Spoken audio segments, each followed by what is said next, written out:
We're going to look at this one writing move that we can take from a parable that's included in the Poor Richard's Almanac, which Benjamin Franklin put together.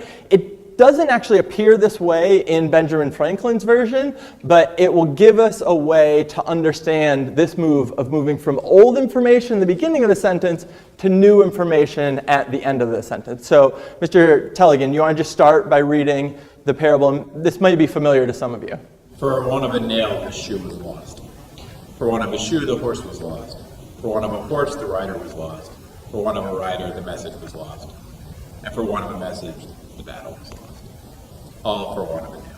It's this neat little story about how one little detail keeps cascading and building up and causes the loss of this big battle. But what we're looking at is just the mechanics of the way these sentences are put together. And so the key to understand is moving from old information, give your reader something familiar in the beginning, tack on something new, and then from that new, start with something old in the next part of the sentence to go new. And it becomes much more clear when we actually look at the way Benjamin Franklin does it. So we have, with the first line, generally, always going to be new information to your reader. You haven't read anything from Benjamin Franklin, this is going to be new information. The key move is you take something at the end of the sentence, something that's new at the time, and put it at the beginning of the next sentence. So it becomes familiar, so it becomes recognizable, something that you can now build new information off of.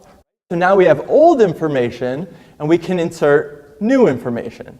From that new information, you take maybe a word like horse, bring it to the next sentence. So now we have old information for want of a horse, new information, the rider was lost. Old information, new information. Old information, new information, all the way down. Now, I don't want you to write your briefs just like this. This is an exaggerated example, but it's a real key to understanding that to write good sentences that people really learn from, you need a mix of old and new.